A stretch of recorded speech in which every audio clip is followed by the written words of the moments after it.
Deve aparecer ali no cantinho. Apareceu. Apareceu, live. Ah, então. Então, a rigor, estamos no ar até um minutinho antes do horário. Já estamos aparecendo? Confirma, Manuel, se já estamos no ar, não? Cara, eu não estou vendo nada aqui. Ele aparece na página de início mesmo. Peraí. Está aparecendo aqui teste da live com Figa. Aí tem alguns outros vídeos seus aqui. Não está, peraí.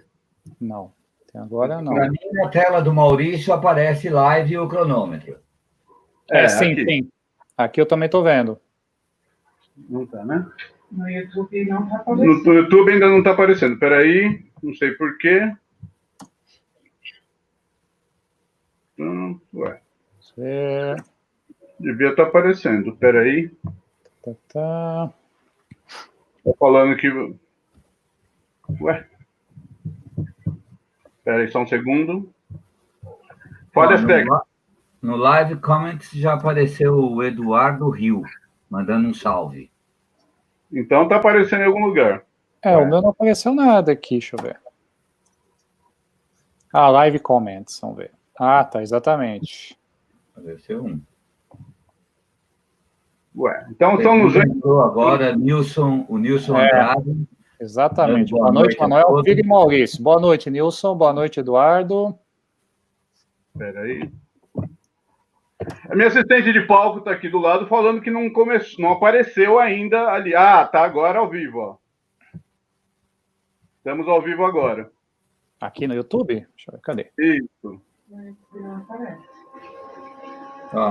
Entrou a Nancy Cunha, minha amiga, o Eduardo Rio. Estão nos vendo? O Márcio Murano já falando, começa logo. Como que eu entro? No seu link não entra. Vê no Facebook, acabei de colocar no Facebook. Não estou encontrando aqui também não, no Facebook. Vou mandar o link para você, Manuel. Beleza. Espera aí. Senhor, caros telespectadores, só um minutinho. Beleza. Fabiana de Pietro, Wilson Simoneto diz que está aparecendo. O pessoal está dizendo que está ok, estão vendo a gente. Por esse link eu consigo. Perfeito, por esse link aqui rolou. Não, tirem o som do YouTube mesmo, para a gente não ficar se... por esse link eu consigo. Perfeito, por esse link aqui rolou. Não, tirem o som do YouTube mesmo, para a gente não ficar... O Fernando Penteriche está falando boa noite, amigo. Estamos vendo vocês no YouTube. Então tá. Então vamos começar? O Márcio Murano confirmando para nós aqui. Está nos vendo perfeitamente. Gente, nós somos novos ainda nessa história, tá? De live. É avançado demais para nós que somos dinossauros, então tem esses pequenos problemas. Mas eu quero dar boa noite a todos vocês, agradecer a presença. Essa é uma live nossa, eu e o Manuel de Souza.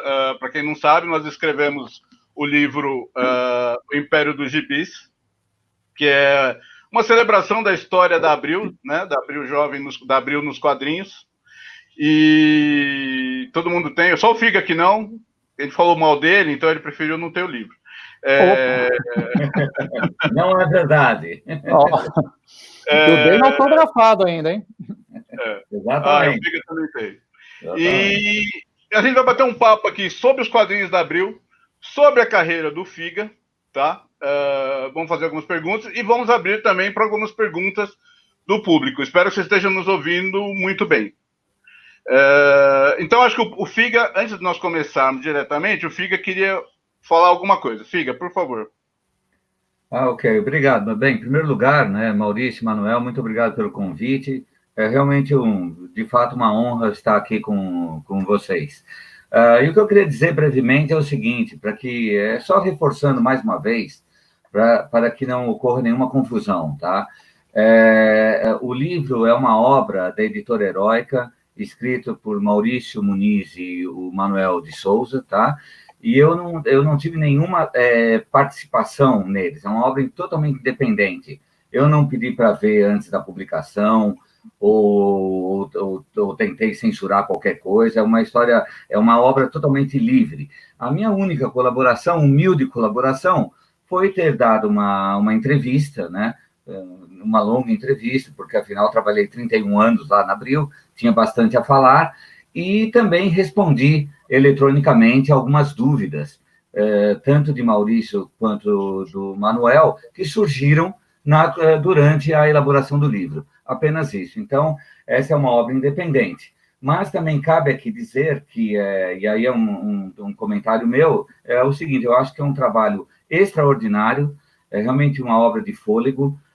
Existem poucos produtos no Brasil com essas características, né? Nós temos o Dono da Banca, do meu colega de Tempos da Abril, Carlos Maranhão, que é um excelente livro, fala a história da família Tivita, mas ele, obviamente, ele foca na parte de quadrinhos só mais num trecho lá específico, mais no início da Abril, né? Porque depois ele vai para os outros negócios da Abril, as revistas segmentadas, a Veja, né? E tem também o livro do Homem Abril, do Gonçalo Júnior, né? Mas é difícil você ter publicações com esse tipo de abrangência. Então, antes de qualquer coisa, parabéns pelo trabalho de vocês, porque vocês tiveram que coletar muita informação para produzir essa obra aqui, que tem aqui suas, se eu não estou enganado, aqui mais de 500 páginas, é isso? 544. Então, fica aqui meu parabéns e meu agradecimento por ter tido a oportunidade de dar meu depoimento. É isso. Tá bom, então, pessoal, era só isso. Muito obrado. Boa noite. Boa noite. Comprem um livro, nada mais será dito. Só isso. Eu queria que vocês comprassem o livro. Eu vou contar rapidamente aqui uma historinha muito rápida. Eu sempre fui fã de quadrinhos, o Manuel sempre foi fã de quadrinhos, e a gente nós crescemos, talvez, acompanhando muito mais os gibis da Editora Abril, né? Desde criança. E eu lembro, e eu conhecia todos aqueles nomes aí, até 91, 92, eu entrei no meio aí para 95, mais ou menos. Eu conhecia todos aqueles nomes de ler os expedientes, né? Porque a gente era meio bobo, a gente lia os expedientes, sabia o nome dos editores. O Leandro Luiz Delman, depois foi meu sócio na Pandora, daí lia o Figa. Mas teve uma ocasião, em 91, 92, onde eu fui a um evento no Sesc Pompeia, que eles tinham a entrega do HQ Mix. Em alguns anos foi um festival, tinha um evento a semana inteira ligado a quadrinhos. E eu fui num certo dia, eu imagino que fosse aí para 91, 92, onde ia ter uma palestra do senhor Sérgio Figueiredo, lá naquele evento. E eu fui para vê-lo, né, cara? Para conhecer aquela pessoa que eu lia nos expedientes, porque eu era um moleque, claro, ele já era um idoso na época, né, muito mais velho que eu. Eu fui para ver aquele cara de quem eu lia expedientes, lia no expediente, lia a resposta de carta, né? E foi muito bacana, porque foi assim, foi um dos primeiros contatos que eu tive profissional, com um profissional de quadrinhos falando do mercado. E eu lembro assim, o Fica falou que a revista que mais vendia naquele momento era A Espada Selvagem de Conan, por exemplo. E eu lembro muito bem que ele falou, alguém perguntou, mas por que o Casamento do Homem-Aranha saiu exatamente na edição 100? Ele falou, não, porque eu precisava de um sucesso comercial, então nós demos um jeito para que o Casamento saísse na edição 100, porque ia aumentar as vendas. E na minha cabeça eu falei, então o gibi vende? É para vender essas coisas? Peraí, então eu posso trabalhar com isso um dia, né? Antes de saber que um dia eu realmente viria a fazer parte desse mercado todo, né, cara? E o Figa perguntou, eu falei, eu vou contar como é que eu te conheci. A primeira coisa que ele perguntou foi, mas eu te tratei mal no dia? Não, você não me tratou mal. A única coisa que você fez é que você contou um spoiler de Star Trek, a nova geração, que o Picard era levado pelos Borgs. Você estava tão animado com a série que você começou a falar da série no dia da palestra e contou isso. Mas tudo bem, você contou só o spoiler do primeiro episódio do Best of Both Worlds, não do segundo, então tá perdoado. Um ano depois passou aqui no Brasil. Hã? Um ano depois passou aqui no Brasil, não tinha problema. Uns anos depois, né? Não sei lá. Então, cara, eu queria dizer que Figa, eu nunca imaginei que um dia a gente ia estar nessa live, eu e você, e o Manuel, nem conhecia o Manuel na época ainda. Cara, então é um grande prazer para mim como profissional, como fã de quadrinhos e como fã do seu trabalho, que eu fui durante muitos anos, sem querer puxar o saco, mas já puxando, agora é tarde. Mas é um prazer estar aqui, cara. E eu agradeço muito como agradeci já no livro, a toda a ajuda que você deu para a gente de informações. Você passou uma tarde com a gente, 7 horas, conversando, foram 7 horas, se abrindo, contando coisas sobre a Abril, sobre você, o que você achava certo da Abril, o que você achava errado da Abril. Foi até um processo cansativo. Eu lembro que aquele dia eu cheguei em casa e desmaiei, assim, porque a gente passou 7 horas falando, mesmo sentado. Foi um processo cansativo. Então, cara, eu queria agradecer muito a sua presença. Eu sei que o Manuel também agradece muito a sua presença. E agora que a gente já rasgou toda essa seda, vamos para as perguntas difíceis. Colocar o Figa contra a parede. Não, não vai. A princípio, não. A princípio, a gente vai começar devagar. Eu aperto o botão e vou embora, pronto. Caiu! Olha, caiu a internet aqui em casa. Caiu, estou com um problema aqui. Desculpa, viu, gente? Minha primeira pergunta é a seguinte. Figa, você entrou na Abril em 1987. Exato. Pelo que você conta no livro, a gente detalha muito mais no livro, para trabalhar na redação de quadrinhos.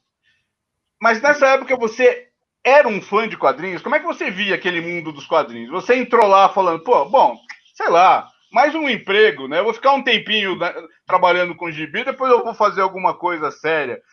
Como é que você via esse momento que você entrou e qual era a sua relação com os quadrinhos na época? Tá, legal. Bem, em 87 eu tinha acabado de me formar. Me formei na Casper Libero como jornalista em 86, né? Na época que o jornalismo na Casper Libero ainda dava para fazer em 3 anos, né? E naquele momento eu estava distante dos quadrinhos da Marvel da DC. O que aconteceu? Eu fui muito leitor da Block e da RGE, tá? Em 79, eu comprei, quando a Abril lançou o Capitão América e Heróis da TV, eu comprei e comecei a colecionar. Mas já em 1980, 81, sei lá, número 10, 12 lá da edição, já em 80, eu parei. E aí eu não voltei mais. Então, eu não li mais nada. Então, eu fiquei completamente desconectado dos quadrinhos entre 1980 e 81, tá? Quando eu estava terminando o colegial, tá? Até voltar em 87, quando eu entro na Abril, tá? Por qual motivo? É porque realmente eu estava terminando o colegial, tá? E devo admitir, começou a haver um certo desinteresse, né? Eu tinha terminado o colegial, terminei o colegial em 82, eu precisava trabalhar e estudar, e eu precisava pagar meus estudos. Então, eu comecei a estudar muito, eu prestei um concurso público na Justiça do Trabalho, tá? Fui funcionário da Justiça do Trabalho por 3 anos. Eu entrei na Justiça do Trabalho em 83, 84, né? E ali fiquei. Eu fiz os 3 anos de faculdade e pagava minha faculdade trabalhando como atendente judiciário, que é um office boy da Justiça, viu? Nada sofisticado. Era ir atender advogados, pegar processo, essas coisas, né? E para pagar meus estudos. E aí, na faculdade, eu tive o contato com o Vlamir, né? Que era um estudante da minha classe, que tinha conseguido emprego na Abril, um pouco antes, em 86. E ele comentou comigo sobre isso daí: olha, o Maurício de Souza está saindo, a Abril vai querer expandir a parte dos outros quadrinhos dela, e vão precisar de mais pessoas, né? E é sempre bom você ter uma ajuda, né? O meu tio Álvaro Figueiredo, que ele foi diretor da Abril por muitos anos, até 1972, 73, ele já estava fora da Abril há mais de uma década. Mas, logicamente, ele fez história lá, depois eu falo um pouco sobre isso, e ele conhecia muitas pessoas, inclusive ele tinha trabalhado com o Cláudio Marra, entendeu? Que era o então diretor de redação da área das publicações de super-heróis.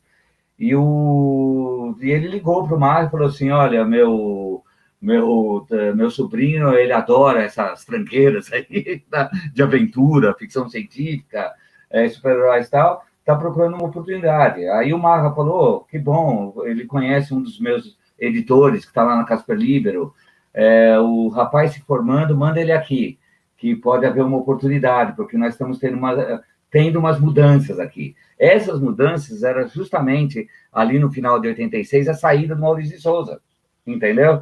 E que eles já estavam recebendo informações estratégicas para expandir as revistas de super-heróis. E um dos pontos da expansão era aquele novo universo Marvel, sabe? Lembra do hoje malfadado novo universo Marvel, né? Então, eu fui chamado para uma das coisas, cuidar disso, além de outras coisas, porque estava crescendo o número de publicações, e estava vindo aí o Crise nas Infinitas Terras, da DC, várias coisas. Então, foi assim. E aí eu fui contratado, comecei lá em fevereiro de 87. Um dia depois do seu aniversário, como a gente contou no Isso, eu faço aniversário 8 de fevereiro, exatamente. Daí, de repente, você se viu rodeado por aquele mundo de quadrinhos, talvez alguns você nem conhecesse muito. Sim, Como foi o primeiro contato? Não, eu estava totalmente por fora do que tinha, do que estava acontecendo. É lógico que eu conheci os personagens, eu li, até falava assim, na época, até comentava com outros editores ali assim, filha, você está por fora, tal, desses heróis. Eu falei assim, estou por fora porque eu cresci e parei de ler, entendeu? Há uns 5, 6 anos, entendeu? Mas eu conheço. E, lógico, eu comecei a me atualizar. Então, começamos a trabalhar nisso daí. E os quadrinhos estavam muito bem encaminhados lá dentro da Abril. Eu me refiro aos heróis, né? Porque o JP e o Elcio eram profissionais assim, muito competentes. Eles conheciam profundamente o universo, entendeu? Os dois universos. Eles liam os quadrinhos à frente, eles estavam por dentro. O Elcio era um editor muito bom. Foi o meu mestre quando eu entro na Abril, entendeu? Ele me deu as orientações.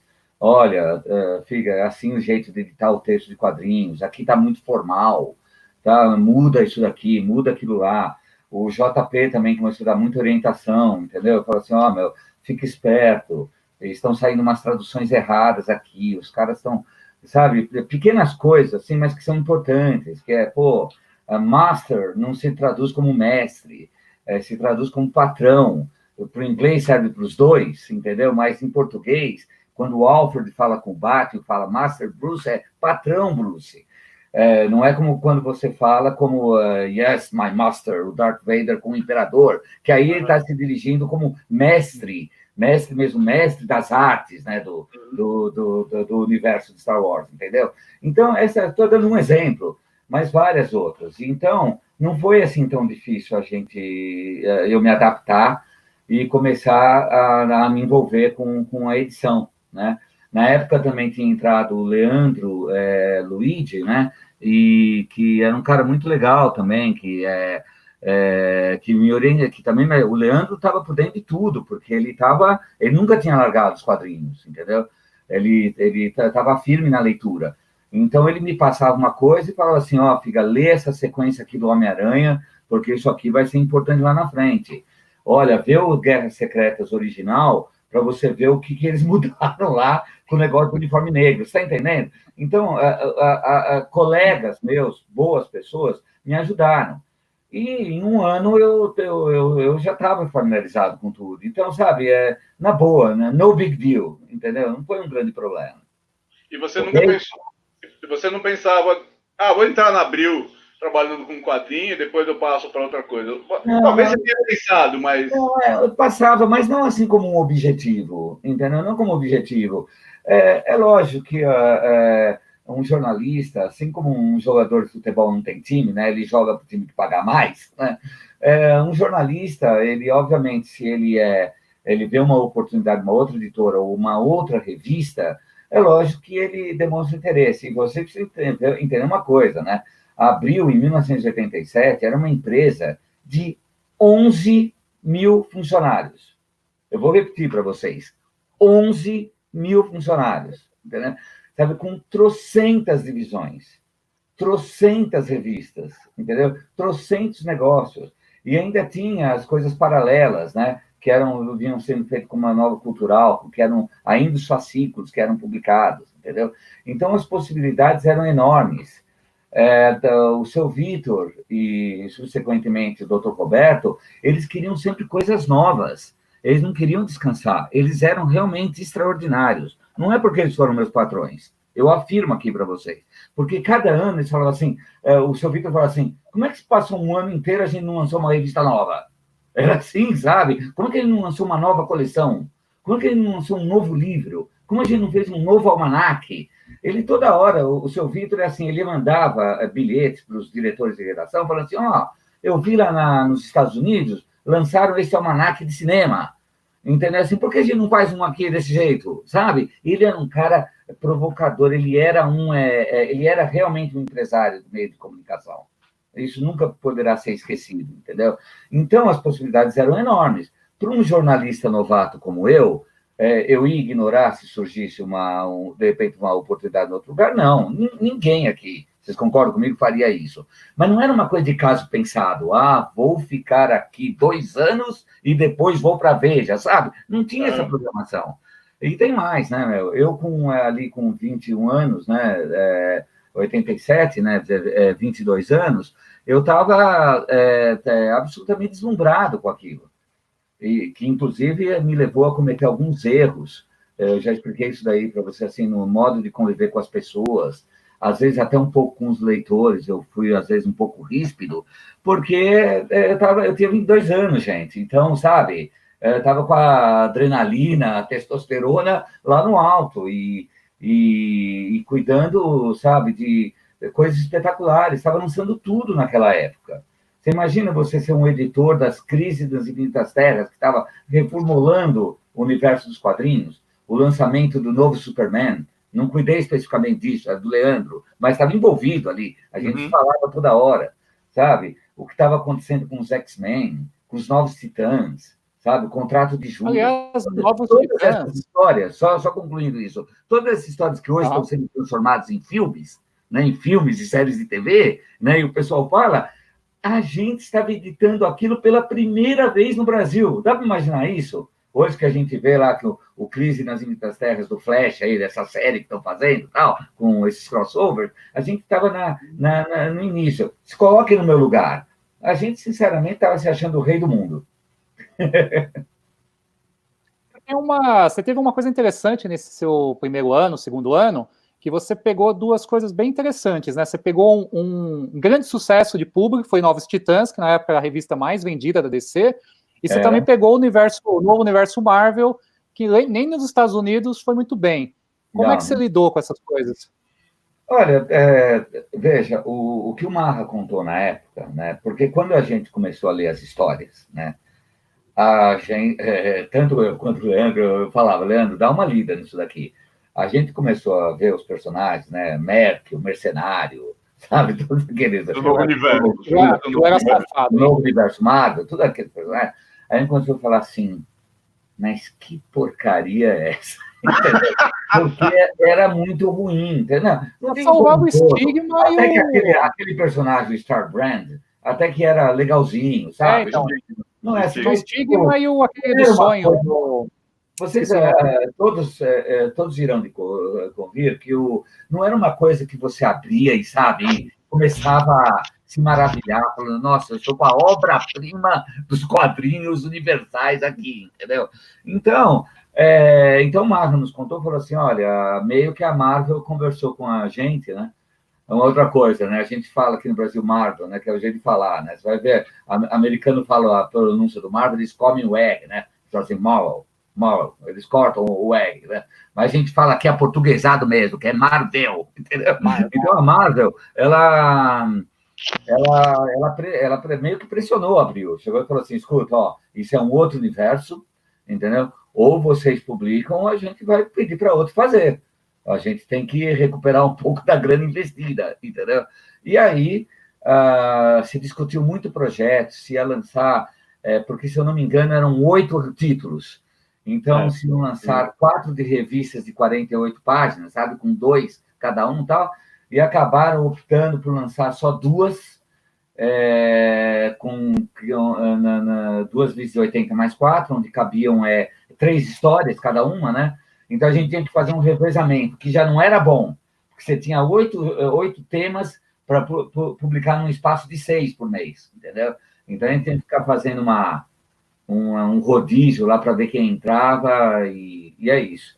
Mas é parte do serviço. A gente também não olhava com assim, tipo, isso daqui é o bebê feio, esse é o bebê bonito, sabe? O filho feio. Trabalho também, né? Tinha que trabalho. Caso e tinha que entregar na gráfica. Mas nós não estávamos, como se diz, desconectado das vendas. Aliás, editor que está desconectado das vendas, eu garanto para você, ele não é editor. Eu falo para você, não é editor. Ele pode não saber todos os detalhes da operação, mas qualquer editora que se preza, o cara tem um mínimo capaz de ser um editor júnior, tá? Ele é chamado regularmente pelo diretor de redação para comentar, eu não sei, semanalmente, mensalmente, mas para trocar umas ideias de como estão indo os números. Porque, óbvio, que os números é o feedback que você tem do público, entendeu? Então, olha, a Espada Selvagem de Conan é o que está mais vendendo, depois vem o Homem-Aranha, sabe? Depois tá os Novos Titãs, sabe? E aí, quando chegavam os números do Novo Universo, ele estava lá para baixo. Ele estava vendendo o mesmo que a Pantera Cor-de-Rosa. E aí é lógico que aquilo afetava a gente. A gente falava assim, meu, isso não vai durar. A gente lia o material e via que não era grande coisa. E via o resultado das vendas. O que você conclui? Isso não vai durar muito tempo. Ok? Ao contrário, os Titãs estavam bombando na época. Bombando. Era a revista da DC que mais vendia à época, ponto. Porque aquelas histórias do Marvel Wolfman e do George Pérez, aquela sequência lá dos Titãs sendo traídos pela Terra, o contrato de Judas, aquilo lá era muito bom. Aquele negócio, o raio caiu uma vez só, mesmo. O raio caiu naquela época, aquilo dava um super filme, sabe? Aquilo dá para fazer 1000 coisas. Então, vendeu. Você vê como o público não é bobo. Eles estavam comprando aquilo, falando, não, está muito bom. E as vendas iam subindo. Deixa eu fazer uma parte só, rapidamente, para explicar como é que a gente vai funcionar aqui. Eu vou entrevistando o Figa, o Manuel também, e só que o pessoal está mandando algumas perguntas, e nós vamos usar algumas dessas perguntas, tá? Que tenham mais relevância, que sejam mais legais, que sejam curiosas. O Manuel tá coletando essas perguntas, então, eventualmente, de vez em quando, ele vai fazer aqui, levantar uma bandeirinha aqui, vai levantar o Wolverine, daí a gente para e ele faz alguma pergunta. No momento, nós estamos com 62 pessoas assistindo, agradeço a presença de todos vocês aqui. Não não tinha nada melhor para fazer essa noite. Ainda não são 62 mil? Não, ainda não. Então, mas a minha próxima pergunta... Pela quarta hora de entrevista, a gente chega nisso. Eu vi aqui, tem uma pergunta que o Marcelo Pinheiro de Vasconcelos fez, o Manuel que vai cuidar disso, mas eu vi que ele fez uma pergunta que tem uma intersecção com uma que eu ia fazer, então eu vou fazer, que é uma coisa meio polêmica para a gente já tirar do caminho, que o pessoal, assim que a gente falar desse assunto, vai cair para 12 pessoas, né, a live, assistindo a live. Mas Maurício, vamos dar espaço para os leitores, né, para eles perguntarem. O Marcelo perguntou, o Manuel vai completar a pergunta dele depois, que é um pouco mais para frente, falando das premium.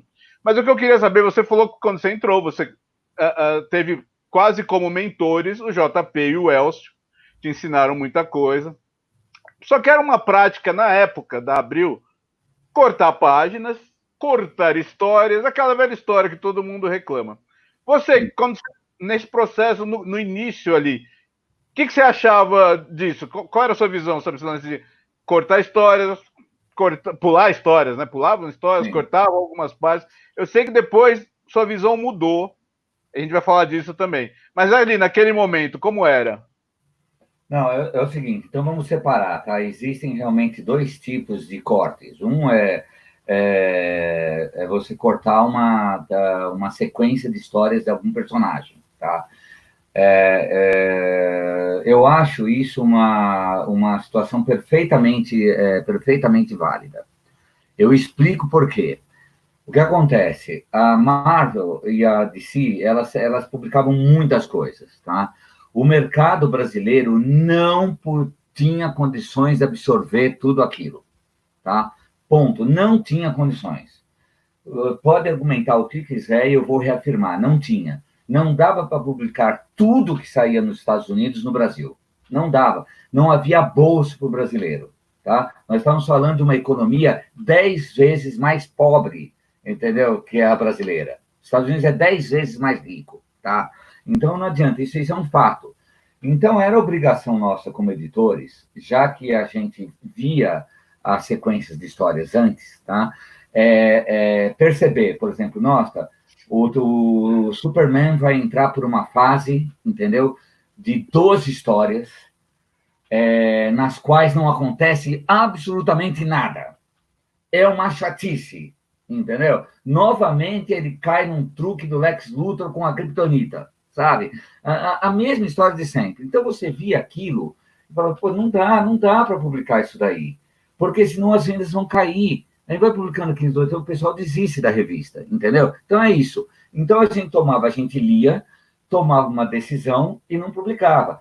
Quem acompanhava isso mais de perto e organizava isso mais ali naquele período que eu entrei era o JP, entendeu? E o JP, ele lia absolutamente tudo, entendeu? O JP, ele passava na frente dele, ele lia, entendeu? Então, é de todo o universo Marvel e DC. Então, ele falava, gente, olha, não dá para publicar essa sequência aqui, que isso é horrível, não acontece nada. Vamos saltar, e a gente já entra na fase do Thor, do Walt Simonson, entendeu? Vamos fazer isso aqui porque é muito melhor, o leitor vai adorar. Então, isso é uma decisão válida, você entende? E até a gente comentava, pô, algum dia, né, quem sabe, a gente reúne essas 10 histórias que pulamos e coloca numa edição. Na época não se falava encadernado, sabe? Mas numa edição de luxo, de 160 páginas. Luxo não, uma edição de 160 páginas, um almanaque, entende? Mas agora não dá, porque senão a revista vai afundar. E afundava mesmo, viu? Eu vi quando afundava. Acabei de explicar para vocês do Novo Universo, entendeu? Não adianta, ela afundou sozinho. O público rejeitou. O público rejeita as coisas, entendeu? Então, é função do editor fazer isso daí. Agora, em relação aos cortes das páginas, aí é uma outra história. O que acontecia? A Marvel e a DC era, assim, uma estrutura de história que era um inferno para nós, que eram as tais 22 páginas, tá? As tais 22 páginas. Lógico, às vezes, antes, muito no passado, tinham histórias de 20, né? E às vezes eles faziam edições especiais com 40. Mas eram 22 páginas. Era um inferno para nós. Por quê? Porque como eles publicam nos Estados Unidos, publicavam, né? 22 páginas numa revista em formato americano, né? Em 32, e as 10 que sobram, eles colocavam anúncios, né? Colocavam sessão de cartas, boletins, esse tipo de coisa, ok? Muito bom. Esse material vinha para a gente, então, o ideal é que a gente conseguisse publicar todos os personagens primeiro, tinha que fazer formatinho, que barateava o custo. Muita gente pergunta, por que vocês não publicavam em formato americano? Porque fazer em formatinho viabilizava o custo. Entendeu? Senão ia custar muito mais caro para o formato americano. Era melhor para as máquinas da Abril, economizava papel, ganhava produtividade. Então, a gente fazia no formatinho. A estrutura de 48 páginas, 48 mais 4, né, era perfeito para a gente colocar essas duas histórias, mas por uma questão econômica, a Abril não queria fazer com esses 48 mais 4, tá? Só explicando para o público leigo, tá? Você não decide o número de páginas de uma revista à toa. Ele tem que ser múltiplos, porque são os cadernos que vão um dentro do outro, entendeu? Então, são cadernos de 16 páginas, tá? Simplificando a explicação, é basicamente isso. Então, você tem a estrutura de 32, aí você vai para 48, você vai para 64 e vai para 80. E a Abril, ela gostava dessa estrutura de 80 mais 4 páginas. Era uma questão de engenharia de impressão. Por algum motivo, sei lá qual, entendeu? Essa estrutura de 80 páginas era a preferida da gráfica. Eles tinham melhor aproveitamento de papel, o pessoal do marketing conseguia fazer um estudo que o custo de uma revista assim dá um resultado, você cobra tanto e você tem um lucro, tá? Então, eu entregava aquilo para os editores. E o que ele fazia? Colocava 3 histórias lá dentro, dava 66 páginas, tá? Ficavam sobrando 14 para encher linguiça. 14, entendeu? Então, e às vezes você não tinha uma historinha curta de 6 páginas, 10 páginas para publicar. Então, você tinha que encher de linguiça, fazer sessões de cartas enormes, colocar desenho do leitor, sabe? Sabe, todos aqueles negócios lá que vocês sabem, anúncios. Não vendia, a revista infantil não vende muito anúncio. Os anúncios, quando eu digo, é anúncio de outras revistas da casa, entendeu? Então, a gente trabalhava com isso daí. O que o JP, que na época ele defendia? Ele falava assim, ó, quando a gente tiver 4 histórias, que não são uma grande coisa, mas a gente precisa publicar, entendeu? A gente pega essas 4 histórias de 22 páginas, que dão 88 páginas, e faz o quê? Corta, capa 8 páginas. Corta 8 páginas, entendeu? E você conseguir encher a revista com 80 páginas de quadrinhos, está entendendo? Então, e a gente entregava muito mais para o leitor. Tá? Essa parte eu acho ela questionável, porque o que acontece eu já acho que aí já entra numa coisa de você, mas esse foi meu pensamento mais tarde, tá? Você entra numa coisa de destruir a arte, vamos dizer assim, tá?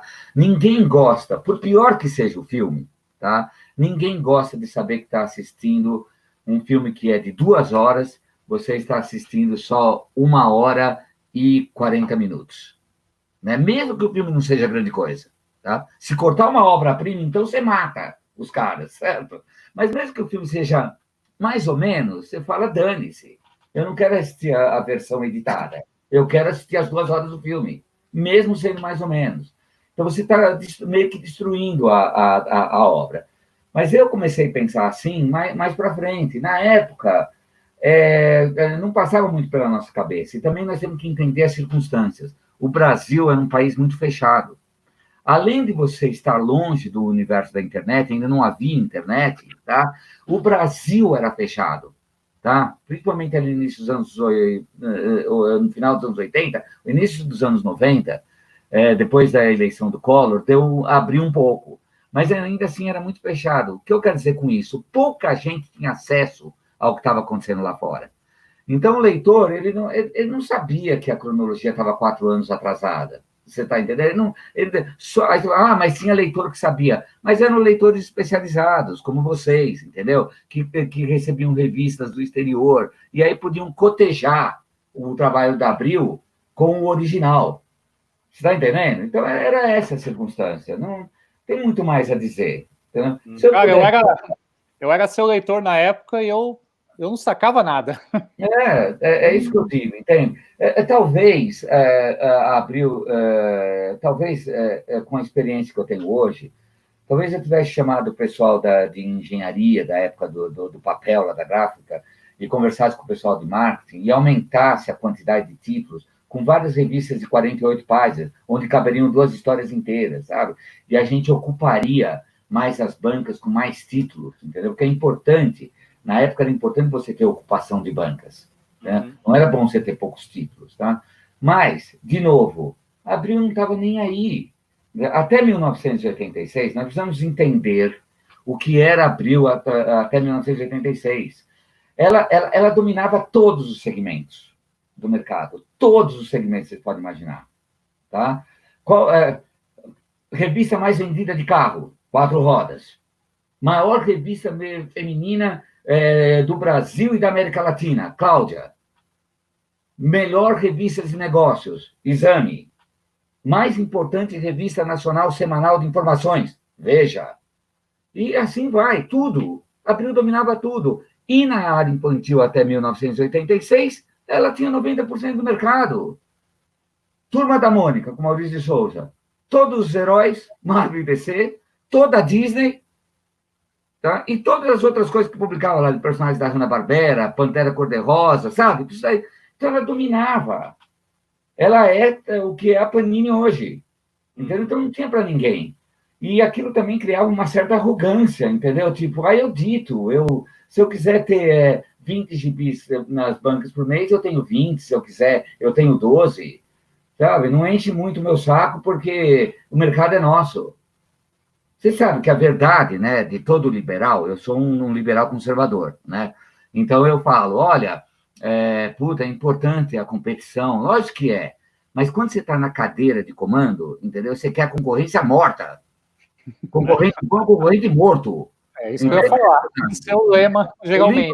O liberal conservador, ele tem uma noção filosófica do que é o mercado. O que eu quero dizer com isso? Que quanto mais companhias disputando o seu bolso, o preço vai cair e vão entregar melhores produtos. Sabe? É a raiz do capitalismo, tá certo?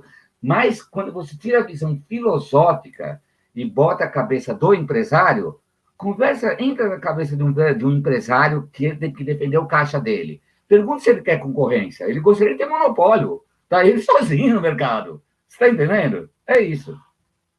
E Abril tinha isso, né? Tem uma pergunta aqui que se encaixa um pouco com essa comparação desta época com os dias atuais.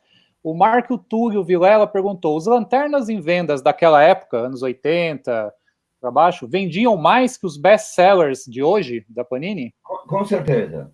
Eu posso afirmar isso com total segurança. Olha, a Abril tirava de máquina, entendeu? Cancelava títulos que estavam vendendo 50 mil exemplares. Acredite se quiser. Entendeu? Ela tinha uma linha de corte, em alguns períodos, que 50 mil era a linha de corte da revista. Tocava um alerta vermelho, falava assim, opa, o gato subiu no telhado. Essa revista vai cair fora. Entendeu? Você lembra de algum exemplo? Assim, porque ela imprimia esses gibis em rótulo, tá? Em rótulo gravura, o que acontece? Você sabe que você ganha em escala, né? A rótulo você ganha em escala. Entra naquela máquina e vai, se apertou o botão, espirrou, imprimiu 10 mil, entendeu? O cara dá uma olhada para o lado, entendeu? Foi 100 mil, entendeu? Então, ela ganha em produtividade, em escala, entendeu? E ela usava essas máquinas para imprimir isso daí, que é diferente das planas, outro tipo de... Eu não vou entrar no detalhe técnico, não, fica cansativo. Mas o que acontece? Então, não é que ela queria reduzir o mercado, mas se ela tivesse uma publicação vendendo abaixo de 50 mil, ela falava, corta essa e faz uma outra. Ela chegava para o editor e falava, você tem obrigação de encontrar uma que me venda 70. Entendeu? Era simples. Puro negócio, puro business. Tá? Mas vocês sabem, como eu já expliquei, que muda tudo a partir de 87. Entendeu? Que é o que eu já disse. Se alguém perguntar, eu esclareço. Está explicado no livro de vocês, inclusive. Entendeu? Sim, ali até, na verdade, muda um capítulo. Abril tem alguns momentos, eu estou me referindo, obviamente, à divisão infanto-juvenil, que depois foi uma empresa chamada Abril Jovem, e depois, quando voltou a ser uma divisão da editora, levou esse nome com ela, que é o nome Abril Jovem, ok? Eu não estou me referindo a Abril como um todo, mas acho que está tendo uma interferênciazinha aí, Maurício.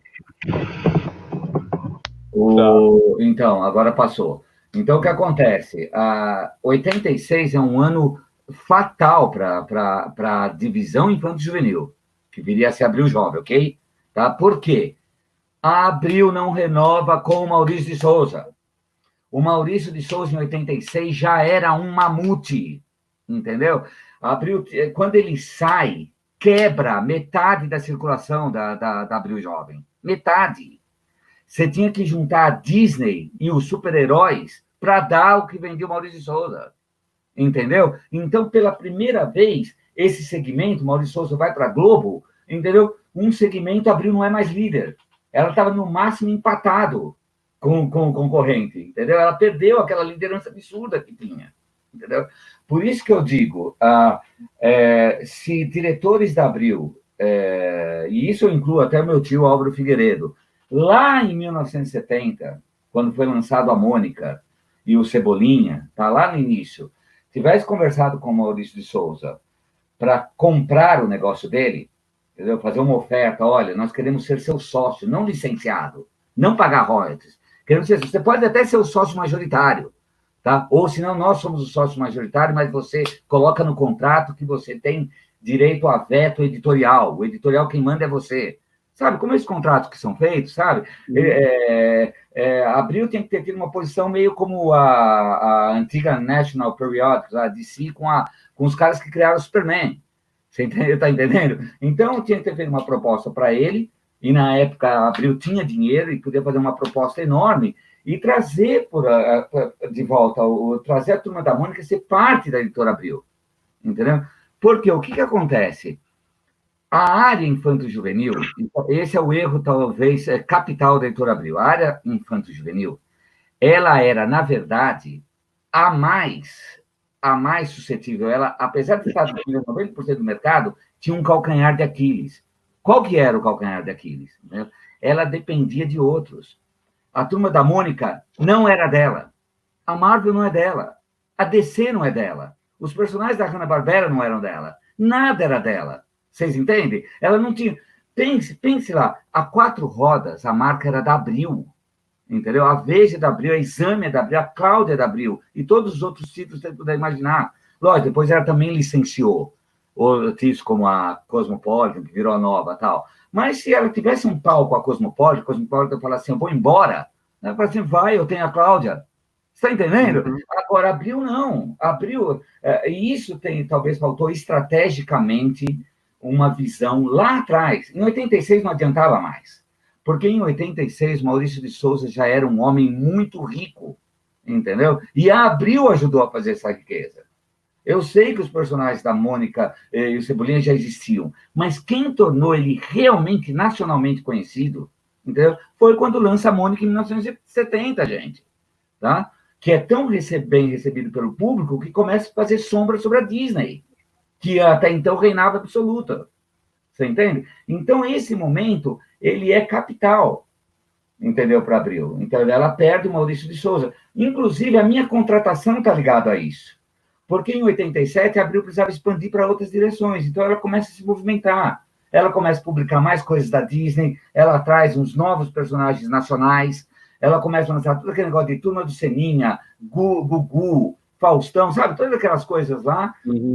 E os super-heróis. Ela fala assim, vamos expandir aqui, que aqui tem espaço para expandir. Quem faz meia dúzia de super-heróis faz 20. Ok? Eu tenho mais para falar sobre isso, mas vamos deixar entrar mais perguntas, senão fica um monólogo. Não pode contar tudo, senão o pessoal não compra o livro, né? Exatamente. Eu tenho uma quantidade razoável aqui de perguntas. Podemos dar uma passar algumas aqui? Vocês detalham muito mais, né? Com certeza. Deixa eu ver aqui alguma que se encaixa com esse trecho aqui que você falou. Eu quero agradecer, enquanto o Manuel procura, quero agradecer que um monte de gente está assistindo a gente, amigos como o Wilson Simoneto, o Júnior Conte, e agradecer a presença do Mário Barroso, que está assistindo a gente também, e ele está até respondendo algumas dúvidas do pessoal aqui. O pessoal faz algumas perguntas e o Mário está respondendo nos comentários. Mário, muito obrigado. O meu velho amigo, meu honrado colega Almirante Barroso. Almirante Barroso, grande Almirante Barroso. Tem uma pergunta interessante que remete também a essa época, aqui do Sérgio Roberto, a respeito de por que o Batman demorou tanto a engrenar uma revista mensal longeva. O herói teve várias séries de numerações baixas antes de engrenar nos anos 90. Qual que era o problema do Batman naquela época? Por algum motivo que a gente não conseguia entender, lançava a revista mensal dele e não avançava. Tem muitas teorias. Eu conversava muito na época com o JP e o Elcio, isso aí, com o Leandro. Eu não sei se o antigo seriado de TV ainda tinha influência no imaginário das pessoas, né? Que o seriado, que fez também muito sucesso no Brasil, afetou a nossa imagem em relação ao Batman, né? A velha piadinha, o que o Batman faz com o Robin na Batcaverna, aquelas bobagens lá e tal. Então, eu não sei explicar direito. Sabe coisas que a gente nunca conseguiu concluir. Porque as minisséries vendiam bem, né? As minisséries vendiam, mas o título regular... Isso, exatamente. Porque eu acho que porque o que acontece? Quando é lançado o Cavaleiro das Trevas, ele faz um sucesso absurdo, vendeu muito bem, tá? Eu acho que foi talvez a primeira minissérie de quadrinhos que teve aquela tiragem, aquela venda extraordinária, né? Eu não me lembro dos números agora, mas com certeza foi cada exemplar vendeu mais de 70 mil exemplares, fora as reimpressões e lançamentos, o que era um número extraordinário para a época, para uma publicação cara. E aquilo mudou a cabeça das pessoas, os leitores ficaram loucos, entendeu? Porque aquele Cavaleiro das Trevas é uma história extraordinária, com certeza entra em qualquer lista das 10 melhores histórias em quadrinhos de super-heróis já feitas, né? Tanto é que a gente assiste os filmes do Batman, tudo está lá, até no Batman e Superman, né, que o Maurício não gosta, aqueles negócios, tudo algum pedacinho lá, algum pedaço, né, nos filmes do Batman, você tira do Cavaleiro das Trevas, né, ou do Batman ano 1, também do Miller. Então, o que acontece? O pessoal gostou tanto que quando você lançava um especial, o que aconteceu? O que vinha na cabeça do leitor? Eu vou ler um novo Cavaleiro das Trevas.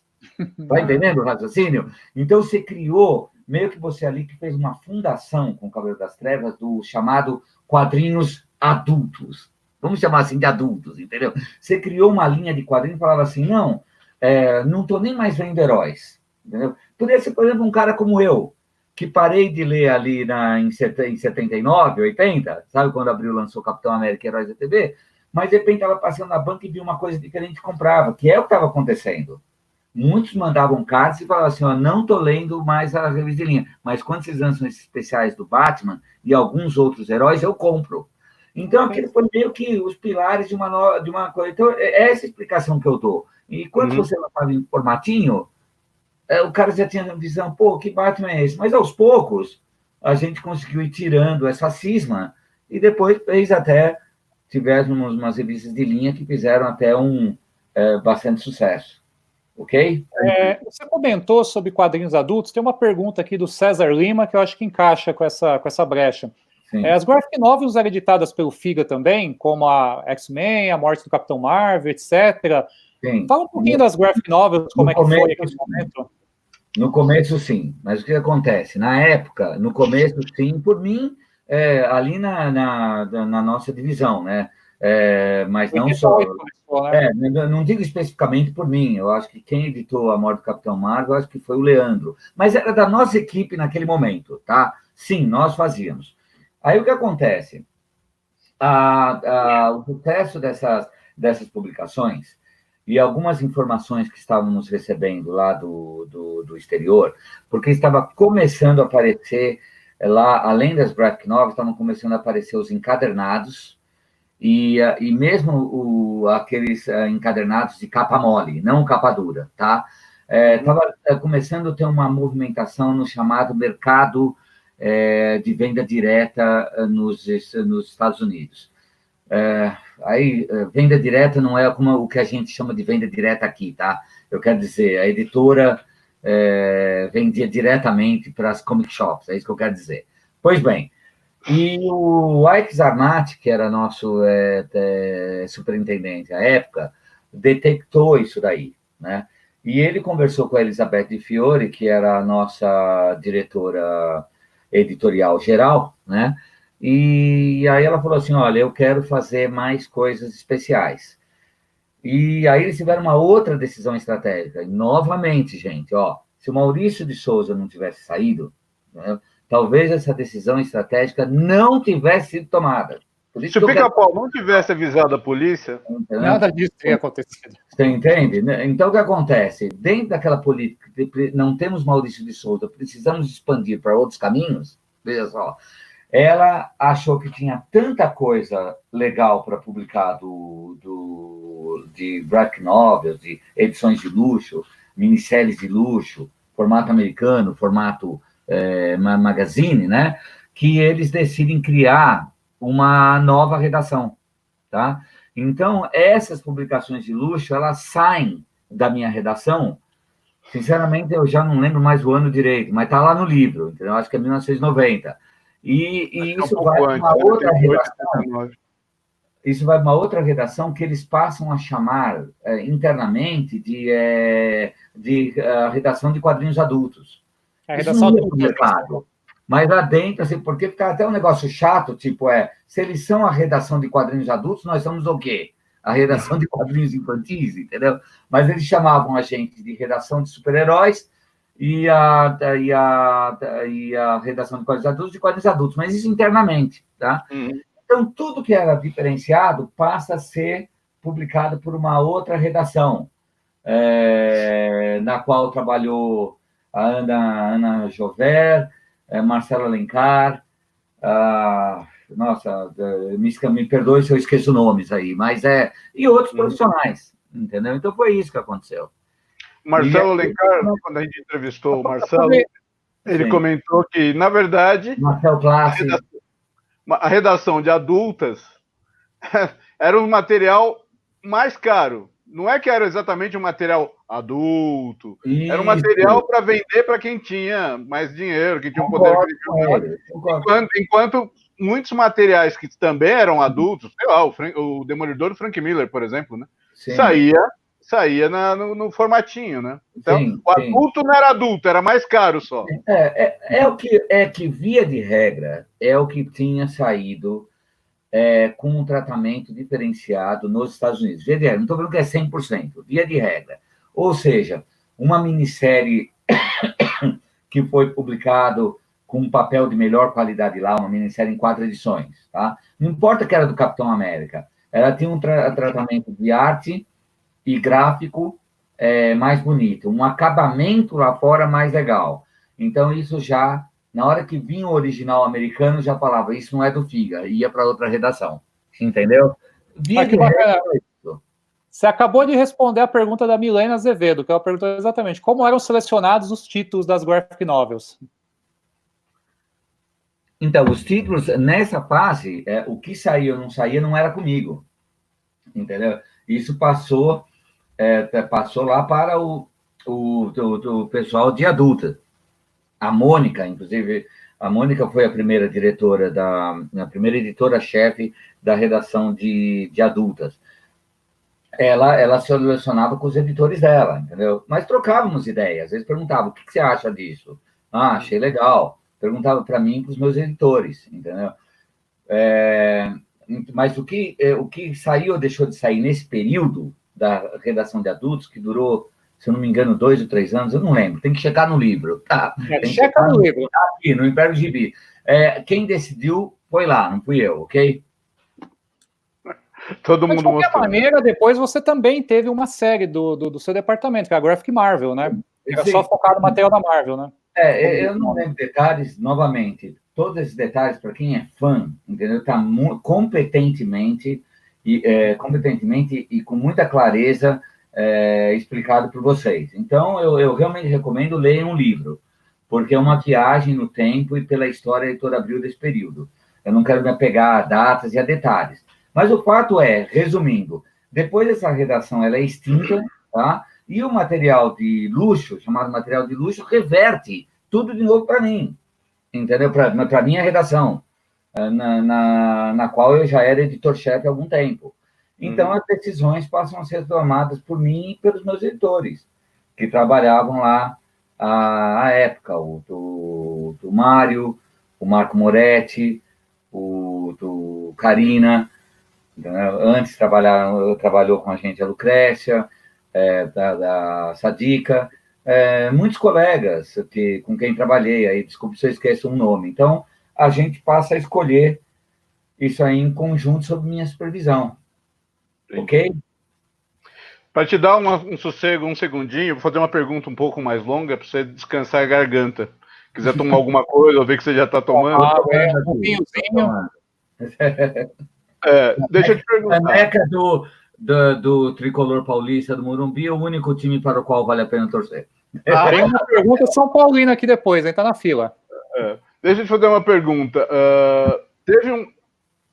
A redação de quadrinhos, o setor de quadrinhos teve vários sucessos ao longo dos anos, Cavaleiro das Trevas, todos esses, mas me parece que nenhum foi tão grande. Tem até uma pergunta que o rapaz fez aqui, qual o gibi que mais vendeu? A gente já sabe do que a gente vai falar, né? Então me parece que não teve sucesso maior do que a morte do Superman. Quando saiu a morte do Superman, foi, pelo que você contou pra gente, tá no livro, juntando a morte do Superman, mais as edições especiais, o enterro, não sei o que, a volta, não sei o que, vendeu mais de 1 milhão de exemplares.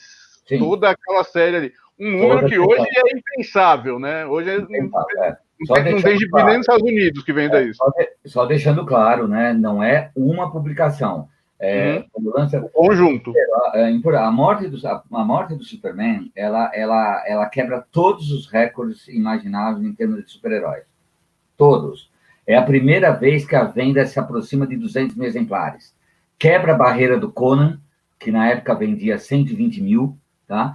Quebra a barreira de tudo que vocês podem imaginar. Vai à frente do casamento do Homem-Aranha, vai tudo. Aquilo era uma loucura. Desapareceu das bancas. O pessoal ligava, tivemos que fazer reimpressão. As pessoas ligavam perguntando, entendeu? Amigos meus falavam assim, meu filho está procurando ali. Gente que não falava comigo há anos falava, eu preciso ver o negócio da morte do Superman. Saiu na imprensa, era aquele negócio assim. Aí, a Venda a Morte do Superman, depois que a gente lança em 3 volumes o retorno, entendeu? É mais 200 mil cada um.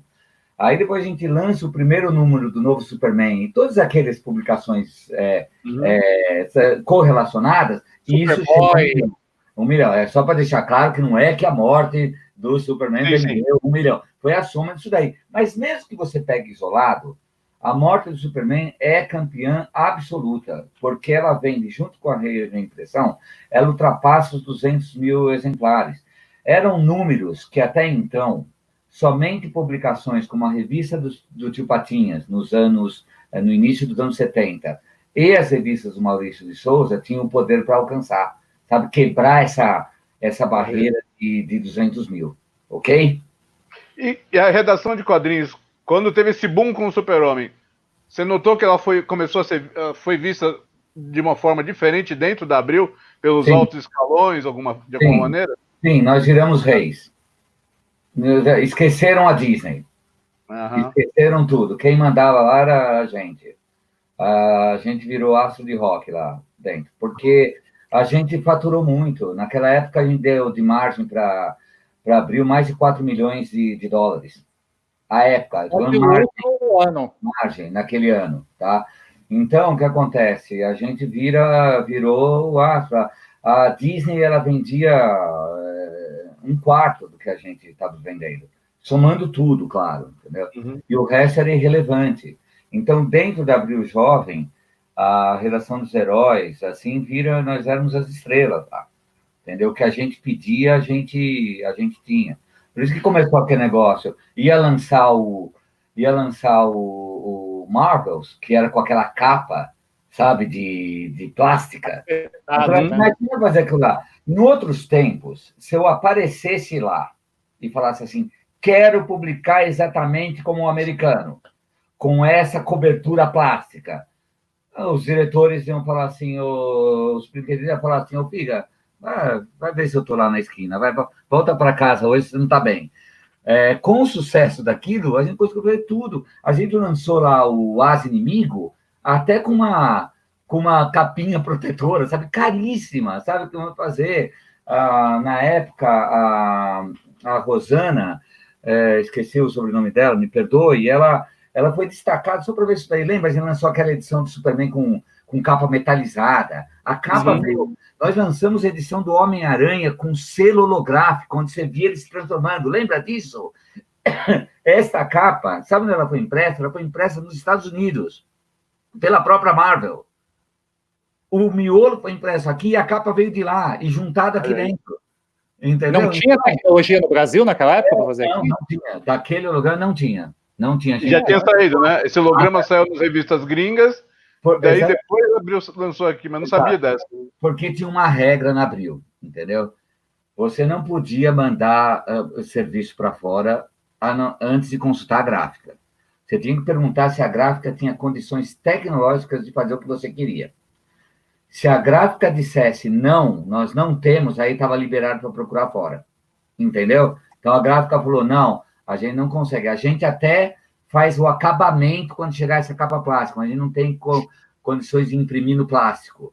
A gente não sabe como fazer esse holograma misturado junto com o papel. A gente não sabe fazer isso daí. Então, a gente deu ordem. Agora, vocês entendem a situação? Naquela época, pelas características da Abril, nenhum editor tinha poder para pedir para fazer uma coisa dessa. Nenhum. A gente ganhou por causa do sucesso daquele período. Estou falando sério, a gente virou rei. Então, a gente levava lá, eu falava assim, tudo bem. Quando a gente foi lançar aquele X-Men de 160 páginas, que o Magneto arranca o adamantio do Wolverine, tá?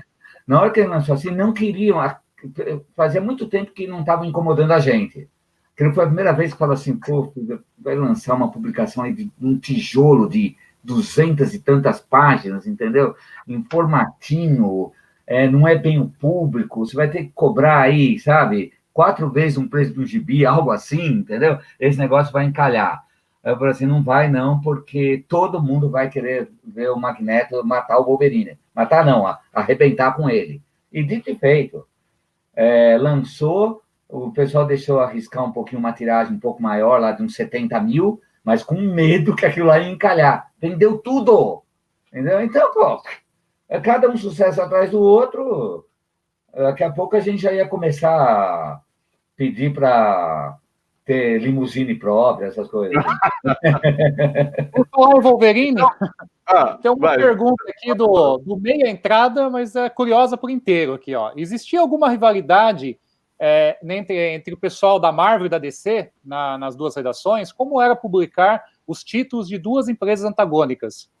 Não havia. Tudo que a gente criava assim era meio fake, era brincadeira. Era brincadeira, tipo, Homem-Aranha melhor que o Superman, que o Super-Homem, as coisas. Não havia. Fora que não é mesmo. As pessoas que trabalhavam lá gostavam dos dois universos. Mas eu tenho que dizer uma coisa, entendeu? Com exceção desse período da DC, esse período fantástico da DC do Superman, tá? E na sequência a Queda do Morcego, que também vendeu horrores, e lançou até com um bumerangue, vocês devem lembrar disso aí, tá? Um kit, né? Com exceção desse período muito específico, que cobre ali talvez uns 2 anos, vamos dizer, uns 2 anos, a Marvel sempre vendeu mais do que a DC, tá? Mas na média, assim, de 60% contra 40%. Ela ganhava por uma boa margem, assim. Se você imaginasse um bolo, assim, de 100%, tá? 60% era da Marvel, 40% da DC. Sempre, com exceção desse período. Não, é facilmente explicável, né? Porque a DC tem um material mais adulto, mais refinado, atrai menos gente mesmo, né? Normal, isso é normal, isso é normal. Uma coisa que ele... Literatura infantil sempre vendeu mais, né? Do que a literatura mais séria, né? Mas não vamos entrar nessa polêmica agora.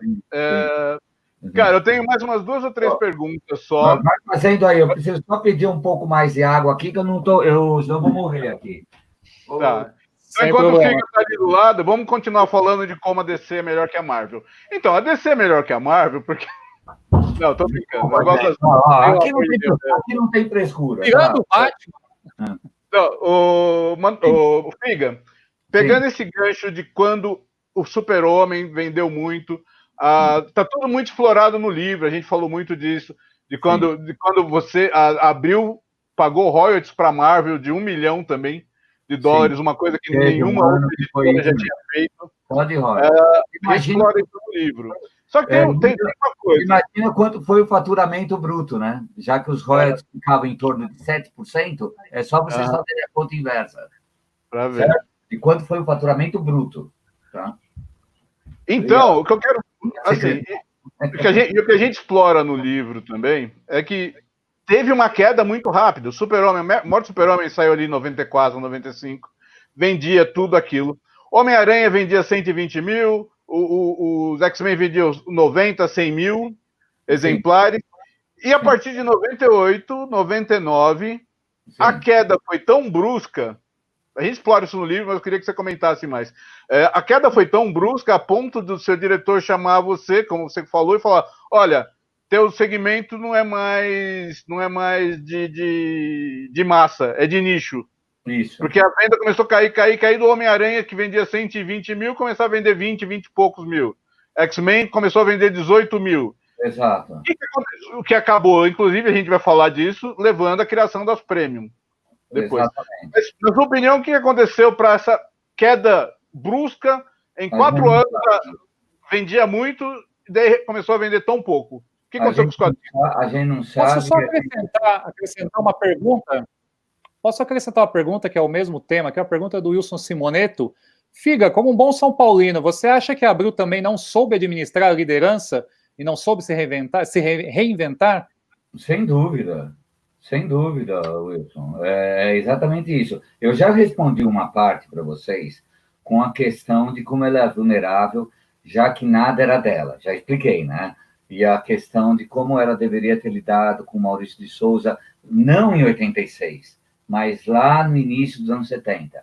Ela deveria ter comprado os estúdios, dar ele total liberdade para produzir, mas ela ser dona da propriedade para ele nunca mais ir embora. Entendeu? Estaria sendo publicado até hoje e não provocaria as coisas que viriam na sequência. Entendeu? Não ter sabido negociar com Maurício de Souza foi o primeiro passo da derrocada da Abril. tá? Eu afirmo isso para você, tá? Dos quadrinhos. Tá? Já disse daí. Aí, realmente, aí o que acontece? Ela comete o segundo... Esse foi o primeiro erro. Qual o segundo erro fatal que ela comete? Ela instala no Brasil, entendeu? O seu principal concorrente. Onde já se viu uma coisa? Vocês já viram uma coisa dessa? Ela instala no Brasil o seu principal concorrente, chama Panini. Entendeu? Ela pega, faz um acordo com a Panini para publicar figurinhas, tá? Para normatizar o mercado de figurinhas no início dos anos... Final dos anos 80, início dos anos 90, tá? Só que essa Panini com quem ela faz acordo não é a mesma que surgiria depois. A Panini é comprada da própria família, Panini, né? E por um grupo de investidores. E ela se revoluciona, entendeu? Porque ela tem lá uma ligação com a Marvel, é um negócio complexo que não cabe aqui explicar, mas ela começa a ter uma visão de que ela não vai ser mais uma editora de figurinhas. Ela, assim, a nova Panini, que só publicava basicamente figurinhas e alguns produtos infantis, ela teve uma visão estratégica e fala assim, eu não vou estar publicando só isso no futuro. Ainda vai ser um negócio importante para mim, principalmente com o álbum da Copa do Mundo, tá? Que vende 400 aí, milhões de envelopes a cada Copa que tem aí, mas ela fala assim, eu vou ser uma editora de quadrinhos, entendeu? Então, ela é multinacional, né? E ela vai lá para Abril e fala, olha, eu não quero mais vocês como sócios, entendeu? Vamos negociar. E aí o resto da história vocês conhecem. A Panini Abril vende a parte dela, talvez para... eu coloco talvez, mas tenho quase absoluta certeza, porque o doutor Roberto ele queria todo o dinheiro possível para investir na televisão, que era a TVA, e aí eles largam a gente. Eles largam a gente lá assim, a ver navios, porque a gente sabia que era uma questão de tempo, quando acabasse o contrato em 2001, que a Marvel iria embora. A gente sabia disso daí, a chance era enorme, porque aquilo que não é seu, entendeu? Aquilo que, quando você tem no seu portfólio apenas produtos licenciados, você está na mão dos outros. Você não pode ter. O licenciante ele não é seu amigo, entendeu? Se ele receber uma proposta melhor, entendeu? Ele vai passar os direitos para outro. Assim como a gente pegou os direitos. Por que a Abril conseguiu passar lá a perna na época na antiga RGE e começar a trazer os heróis da Marvel? Não passou a perna na RGE? Passou. Passou a perna não no sentido que fez algo ilegal, não vai me entender mal. Né? Hoje em dia tem que tomar cuidado com o que você fala. Passou a perna no sentido que foi mais esperta, entendeu? Então, a Abril não dá. Então, ela quis se reinventar, trazendo sua própria marca, mas que era um outro negócio, que era a revista Recreio, entendeu? Então, quando a revista Recreio entra na editora, começa a ser planejada dentro da editora Abril, eles viram os novos reis, sabe? A revista Recreio. A redação da revista Recreio virou o que a gente era lá em 93, 94, entendeu? E nós viramos o lixo. Entendeu? Então, só se pensava naquela maldita revista, desculpa, maldita revista, mas só pensava naquilo lá, entendeu? Né? Porque até essa revista está ligada, porque o meu tio, nos anos 60, foi um dos fundadores dessa revista, antiga Recreio, lá dos anos 60. Você está falando da segunda versão, né? Que depois até continuou pela editora Cara. Exatamente, essa é a editora. Então, o que acontece? Todo o dinheiro, todo o investimento estava lá. Foi um investimento de milhões, porque eles importavam brinquedos, tá? Eles importavam enciclopédias, imprimiam livros, davam de brinde mochilas, entendeu? Aquilo lá virou um novo Mamute, entendeu? E os heróis ficaram relegados ao segundo nível. E aí, o que acontece? As vendas realmente começam a cair. Faltou um foco melhor nessa... Porque, assim, tudo começa por decisão estratégica em qualquer empresa e pela importância que seus principais diretores dão ao negócio. Né? É aquele negócio, se você dá pouca importância, você tem uma linha com 10 produtos, tá? Você pega e na sua linha de produto tem esse negócio aqui de Durex, tá? Você começa a não dar importância a isso daqui, ele vai acabar morrendo. Mesmo que o mercado ainda o queira, ele vai morrer. porque é uma questão de mindset. Administrar é uma questão de mindset, entendeu? Então, o que acontece? A Abril começa a deixar de lado não só a Marvel e a DC, mas a Disney também.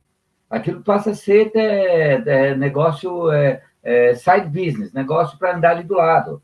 A Recreio se torna líder. E como eles querem que a Recreio se torne líder, ela se torna mesmo.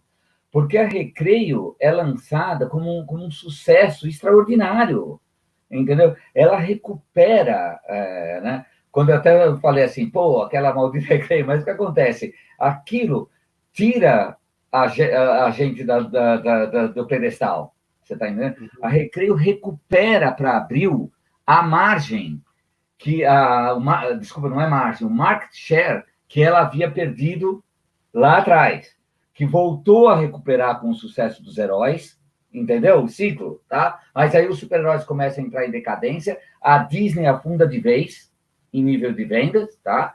E o que acontece? A Recreio é lançada com um absurdo, ela era semanal, vendia, não me recordo os números dela, mas era alguma coisa assim, na faixa de 100 mil exemplares por semana, 400 mil por mês.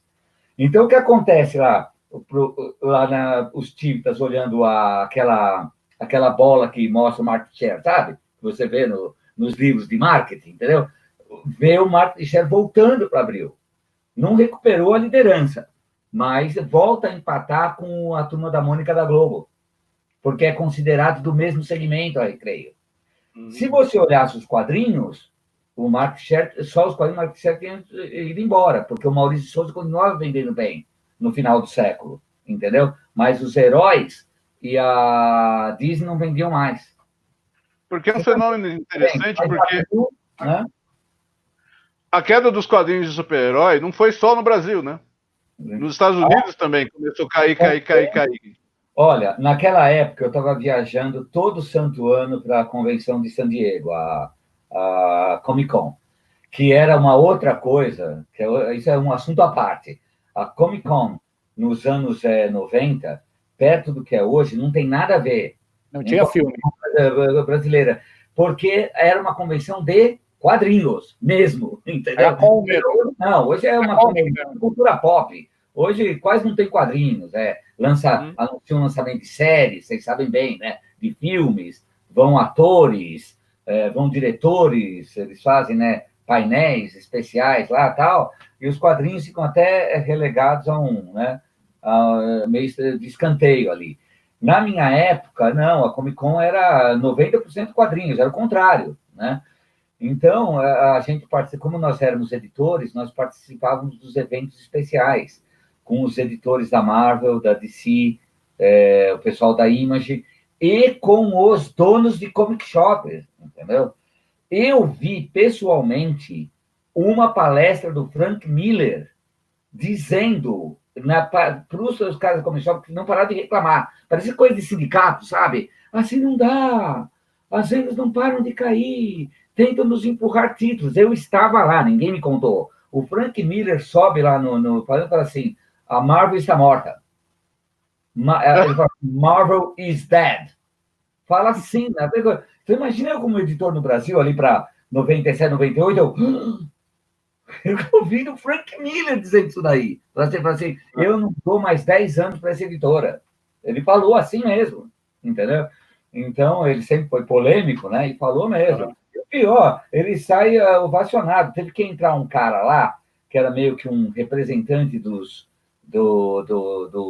sindicato dos donos de comic shop. Ele entra e fala assim, gente, calma, sabe por quê? Começou um rebuliço. Imagina aquele auditório com trocentos caras, o cara assim, calma, isso não vai nos levar a nada, o cara fala. Não lembro o nome, tá? Mas ele diz, a Marvel não, nós precisamos de uma Marvel forte, nós precisamos de uma DC forte, porque sem esses dois não existe Image, não existe quadrinhos independentes, não existe nada, entendeu? Não existe Dark Horse, não existe nada, a gente precisa forte, não é assim, entendeu? Até o cara fala, com todo respeito a Mr. Miller, entendeu? Não é assim, a gente tem que buscar uma solução, porque é uma questão de modelo de negócio, vamos rever nosso modelo de negócio. Mas dava pau, porque levantava um cara, eu quero a palavra. O senhor sabia que fecharam só no ano passado 500 comic shops nos Estados Unidos? Eu estive lá, eu vi. Então, aquela imagem de decadência acaba voltando comigo aqui para o Brasil, entendeu? Tá? Coincidentemente, realmente, o pessoal estava perdendo um pouco de interesse naquele período. É quando a gente decide fazer as premiums, lá, que tomou um carro que veio até sucesso no início, mas os leitores conservadores queriam matar a gente. Pelo preço que hoje a gente fez até a comparação, né? Opa, Figa paralisou, será que caiu? Não. É só aquilo meu que paralisou. A gente fez a comparação de preço. O Premium hoje seria equivalente a quase R$40 nos preços de hoje, né? Então, para o cara que comprava o gibizinho de R$2,50, R$3, ele chega na banca e tem uma revista de R$10, sabe? Foi um choque muito grande, né? Assim, para quem era leitor, um poder aquisitivo era fantástico. Material bonito, bem impresso, capa de cartão. Mas para o público geral, a gente sempre brincava a gente sempre falou, né, brincando, não muito brincando, que quadrinho era... Boa parte do leitor de quadrinho era o Wolf. É o cara que comprava para ler no Wolf, comprava do banco. Quando o cara chega, vê aquela revolução de preço, né, de formato, fantástico. E de preço, teve um baque, né? Sim. Você quer falar mais alguma coisa das Premium? Sobre isso, apenas dizer para você que aquilo não era para ser uma coisa permanente. Lá nós sabíamos disso. Havia uma dúvida se a gente ia estar publicando quadrinhos quando entrasse a virada do século, lá em 2001, quando acabaria o contrato, tá? Mas a gente já pensava em fazer modificações, porque acontece aquele momento do lançamento da Marvel, das Ultimates, né? E a gente chega, inclusive, a publicar no início. Então, a gente já estava procurando traçar alguns planos, isso eu com os meus editores, falando assim, vai chegar uma hora que a gente vai ter uma nova estabilidade, porque já tinha acontecido antes, entendeu? Abril já tinha passado por muitas mudanças nisso com os quadrinhos. Quem acompanhava quadrinhos sabe que teve a revista do Batman, aí não teve, eram só especiais, aí cancelou, aí voltou, entendeu? Aí cancelou Heróis da TV, entrou X-Men. Vocês acompanharam isso. Então, era só uma questão de momento. Então, a gente conversava entre a gente. O problema é que não havia nenhum interesse lá na época da nossa direção. O próprio diretor nosso da época, o superintendente, que era o André Brusoni, ele achava aquilo lá uma tremenda estratégia, a estratégia dos premium. E eu, no fundo, eu achava uma porcaria. Eu recebi parabéns, entendeu? Dependia, porque era minha obrigação. Mas eu falava assim, o mundo dos quadrinhos não é isso. Porque existe uma regra que é o seguinte, quando você trabalha com essas publicações, você tem que ter muitos títulos. Porque você, na parte do varejo, você aumenta a sua ocupação, tá? Você aumenta a sua ocupação. E na parte online, entendeu? O leitor de quadrinhos, ele não é um universo tão grande, mas ele compra muito. O cara que curte mesmo compra muito. Ele não fica satisfeito só com um Homem-Aranha ou um Batman. Ele vai comprar as outras.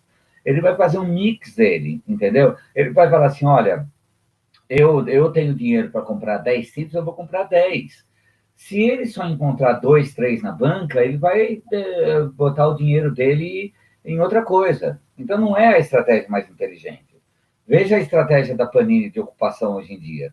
Como ela lança coisa para a sua, ela já entrou detonando o mercado. E eles estão certos, entendeu? Tem que publicar muita coisa. A gente procurou também usar essa estratégia, às vezes. A gente sabia dela. Então, era uma questão do momento. Mas você precisa entender o seguinte, uma foice estava sobre nossas cabeças. Aliás, 2 foices muito importantes, tá? Uma era, o contrato da Marvel estava chegando ao fim e a Panini estava de olho. A gente sabia que alguma coisa estava acontecendo ali, tá? Esse era o ponto 1. O ponto 2 a Abril estava à beira da insolvência nesse período de 2001. Ela estava à beira de fazer, ela estava totalmente alavancada. Nada a ver com a operação dela de revistas, que ia bem. Ela continuava líder de todos os segmentos. Mas ela tinha um mamute devorando ela, que era a TVA. Era a operação de TV. Né? A operação de TV quase levou a Globo para o buraco, não ia levar a Abril? Você está entendendo? Então, estava demais. Ela estava num processo de reestruturação ferrado, demitindo gente, entendeu? Fazendo o possível para conseguir pagar a dívida, porque a desvalorização do real, ela estava, inclusive, alavancada em dólar, entendeu? Então, era assustador o que estava acontecendo ali. E nós tínhamos um superintendente que ele tinha uma outra visão do que deveria ser a jovem, por meio da Recreio, entendeu? Que eu falo até com uma certa mágoa, porque, de novo, nós deixamos de ser reis, entendeu? Quem mandava na nova Abril Jovem era Recreio, você entende? Então, imagina tudo isso acontecendo ao mesmo tempo agora, entendeu? E, para completar, a internet já ganhando força e eu recebendo e-mail todo dia. Seu idiota, o que você está fazendo com essas premium aí, que chamavam de merda? Leitor. Sabe? Entendeu? De leitor. Né? Do leitor, entendeu? Você entende? Você pode dizer que esse foi o pior momento da sua carreira? Na Abril? Totalmente. Eu achava que eu ia perder o emprego. Eu estava com os dias contados, já estava olhando para o lado. Entendeu? E foi uma agonia bem longa, porque saiu a Marvel e depois teve que encarar a DC ainda, que também... Porque o que acontece? Além disso, entendeu? O fosso entre a Marvel e a DC aumentou mais, entendeu? A Marvel já estava responsável, mesmo em queda, a DC estava pior ainda em vendas, entendeu? É assim, a gente lançou aqueles melhores do mundo, vendia 8 mil exemplares, tava deficitária e na linha do pênalti, entendeu? Então, em 2002, aquilo lá estava sendo visto com maus olhos lá na redação, entendeu? Pela empresa. Então, os caras chegam com os números e falam assim, não dá mais para continuar, filha. Tá dando, todas as revistas da DC estão no prejuízo. Se continuar nesse ritmo, se você não mandar a gente embora e cancelar tudo isso, vocês não terminam um ano. Vocês estão com a margem lá embaixo. E a Panini entra detonando e fazendo um bom serviço, sabe? Com revista em novo formato. Os fãs se movem direto para a Panini. Eles estavam querendo pegar Abril de pau. Os reis não eram mais reis. All glory is fleeting. Toda glória é passageira. Entendeu? Então, eles perceberam que tinha sangue no mar. Entendeu? Tinha até campanhas que vinham assim, queremos a DC Comics na Panini. Entendeu? Então, foi só uma questão que não adianta. Diante daqueles números, eu tive que, infelizmente, entrar em contato com a DC. Na época era a Character, né? Ela tinha representantes aqui, que era da Helen, minha grande amiga. Eu tive que ligar e falar assim, Helen, você vai me matar, minha amiga, mas e éramos amigos mesmo. A gente, sabe, almoçava juntos, nos encontrávamos quando eu ia para Comic Con ou para Nova York discutir negócios. Ligo para ela e falo, avisa a Phyllis Hilme, que era falecida, inclusive, agora. A Phyllis Hilme era a diretora de publishing da DC. Avisa a Phyllis que eu sinto muito. Né? Abril não tem mais como cumprir as suas obrigações com isso daí. A gente vai ter que desistir do contrato antes de terminar. E, isso pegou que nem uma bomba lá na DC, porque a DC até achava que, agora com a Marvel indo embora, vocês vão nos valorizar. Mas a Abril não estava com interesse em valorizar nada, não era dela, entendeu? O alto comando da Abril não enxergou o Maurício de Souza e não enxergou a Panini, entendeu? Então, bota num livro de administração. Os caras não compram outro Maurício de Souza quando ele era barato, em 1970. Depois traz uma empresa italiana e instala ela no Brasil. Vende a parte dela, entendeu? Eu participava de reunião estratégica, os caras iam fazer benchmark do benchmark é um termo de marketing que você usa para falar assim, para comparar o ambiente, entendeu? Você traçar paralelos, você cotejar, né? Eles faziam com a Nickelodeon, sabe? Assim, eu entrava nas reuniões e falava assim, nós vamos ver como funciona o Cartoon Network e a Nickelodeon. Eu não sabia, eu era irônico, eu falava assim, eu não sabia que a gente está fazendo desenho animado e programa de TV. Entendeu? Eu falava assim, vocês estão loucos, o nosso inimigo está ali na porta, é a Panini. A Panini vai acabar com o Abril. né? Eles não sabiam, entendeu? Os meus chefes, entendeu? Não sabiam o que era Panini, entendeu? Eu falei assim, entra lá no site, vê o tamanho desse mamute. Olha em quantos países eles estão. Então, eles vão acabar com a gente. E eu pergunto para você, o que foi que aconteceu? Acabaram com a gente. E vieram que nem um tubarão. Eles pegaram, eles tiram o Maurício de Souza da Globo. Olha o que eles fizeram depois, não atacaram só a gente. O Maurício de Souza vai para a Globo, entendeu? Eles pegam a Marvel, uma editora menor, quando a gente desistiu da DC, uma editora menor tentou pegar a DC. A Panini foi lá e falou assim, vocês estão fazendo besteira, fique com a gente, nós somos grandes. A DC foi para lá, foi tudo para lá. Entendeu? Então, é mais um pouco, e a Disney também, que agora acabou indo também. Eu digo uma parte da Disney está com a Panini. Então, eu pergunto para vocês, quem é que tinha visão estratégica? A Abril ou a Panini? O Maurício de Souza ou a Abril? Quem é que tinha visão estratégica? Não tinha. Aí talvez vocês possam perguntar assim para mim, e o que você estava fazendo lá, então? Só que eu era redator-chefe, depois diretor de redação. Essas decisões estratégicas têm que ser feitas pelo alto comando. Tem que ter uma visão de longo prazo, entendeu? E Abril não teve, como não teve em várias outras publicações, como hoje a gente sabe, né? Tanto que a gente, se o problema era só as infantis, por que a Abril inteira entrou em recuperação judicial? Certo? Está respondido, né? Gente, o que é mais estranho é que foi uma coisa super rápida, né, essa queda final, né? Porque a morte do Robert Tivita, a coisa foi assim, parece que eles estavam só preparando, esperando isso para começar a desfragmentar a empresa. Né? Sim, lógico, e aí, agora mais recentemente, eles enfrentavam um novo ambiente de negócios, né?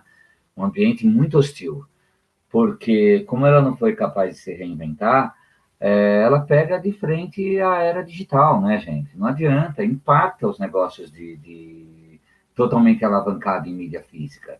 Tá todo mundo tá todo mundo perdido. Você quer saber? A Globo, ela se apresenta assim como sabendo das estratégias dela. Não estou falando da editora Globo, estou falando do Grupo Globo.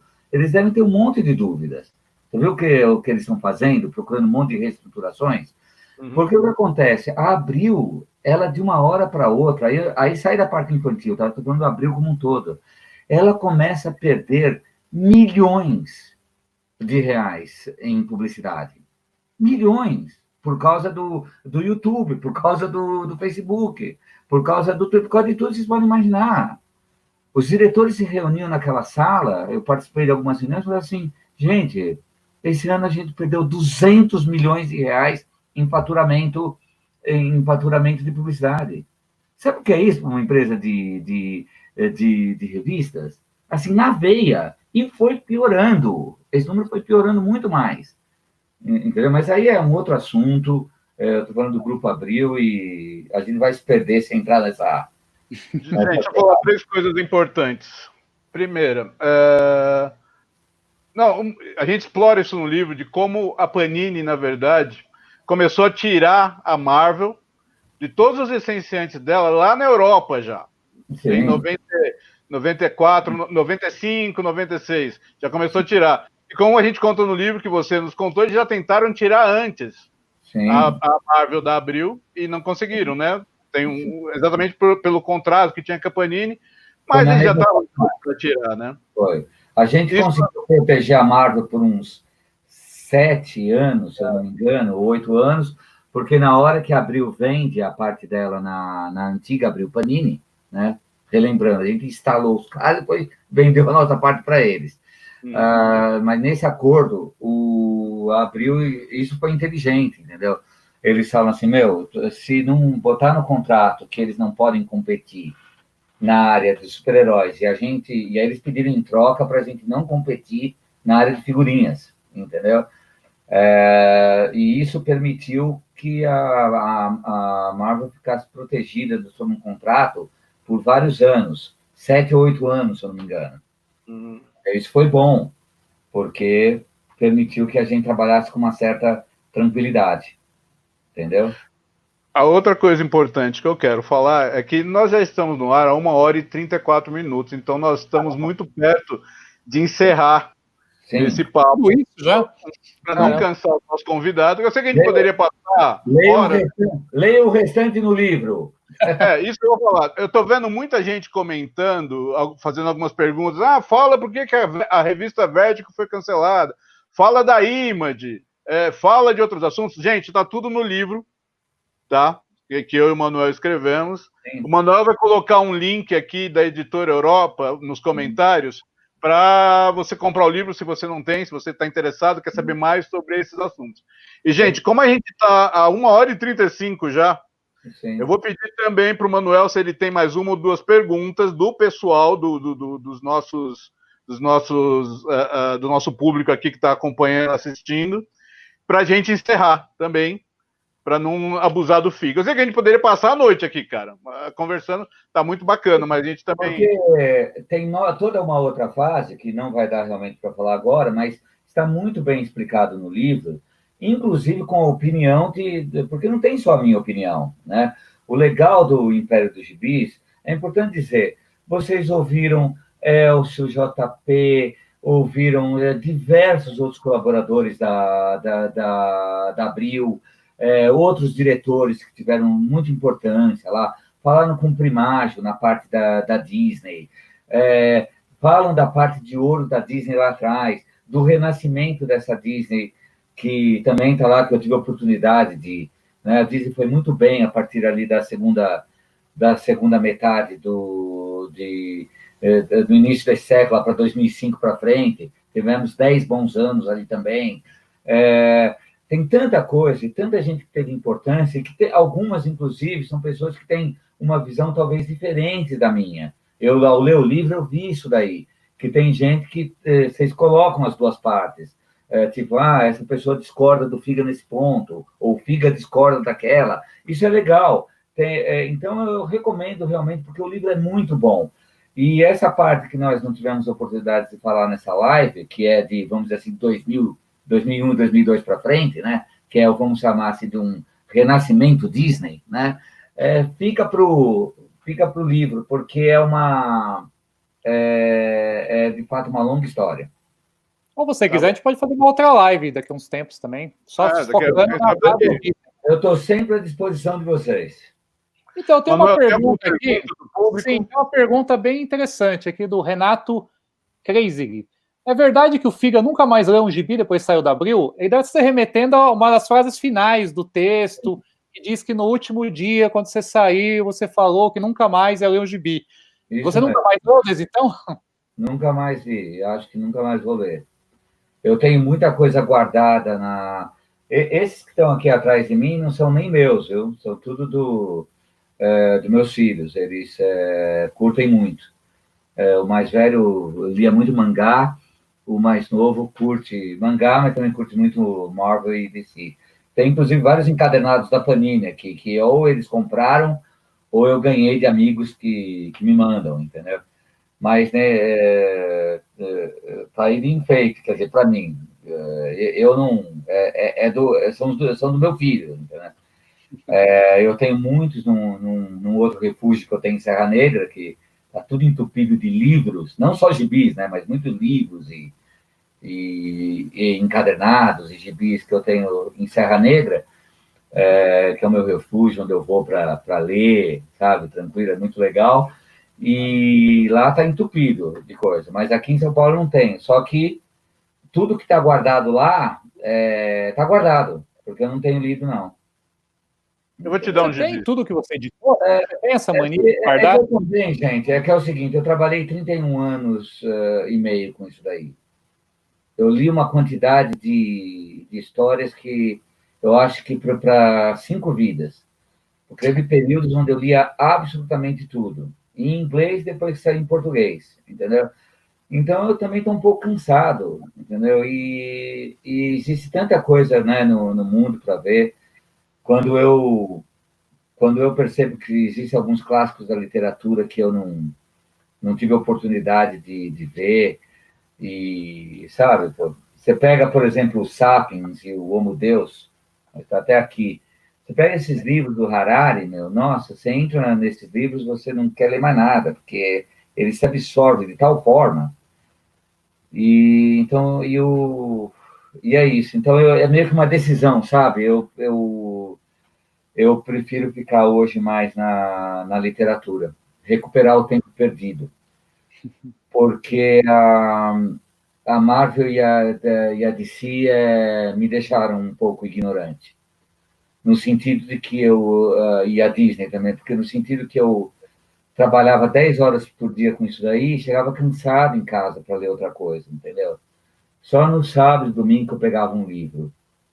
E isso me cortou possibilidades, entendeu? Quando você trabalha, você não tem tempo para se tornar culto.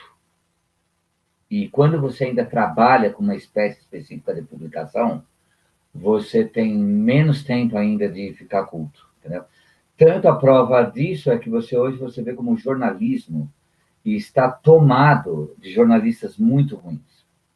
Nossa. Muito ruins mesmo. Não quero atacar a classe, não é nada político, nada ideológico, tá? Mas você vê jornalistas assim ruins, porque eles acabam sabem, principalmente na mídia eletrônica. Os caras falam errados, pronunciam palavras erradas, dizem bobagens, sabe? Erram o nome de lugares, erram datas, falam coisas assim, porque não dá. E, sabe, eu aposto, por exemplo, hoje tem um monte de jornalista na internet noticiando a morte do Ennio Morricone, não faz a menor ideia de quem foi esse cara, qual foi a importância dele para o cinema, entendeu? Não sabe nada, só vê lá, Ennio Morricone, nunca ouviu uma música dele. Vai lá na Wikipedia, né? A ficha do cara. Entendeu? Porque não dá. Parte disso é porque a valorização da ignorância é impressionante. Valorização da ignorância está acontecendo de uma forma que eu fico assustado de ver. Outro é o que acontecia comigo, sabe? Às vezes eu não culpo. O cara trabalha lá na empresa 10 horas por dia. Entra a fundo. Porque quando você também quer fazer uma coisa direita, você tem que entrar a fundo, entendeu? Aí o cara fica concentrado naquilo, só editar quadrinhos, traduzindo, sabe, as coisas, então é difícil, entendeu? Depois sobrar tempo para você ver todas as outras coisas de cultura, entendeu? Artes, pintura, óperas, sabe, música clássica, sabe, autores nacionais, né? O único autor nacional que eu conheço 100% é o Machado de Assis, que eu li a obra inteira dele, os romances.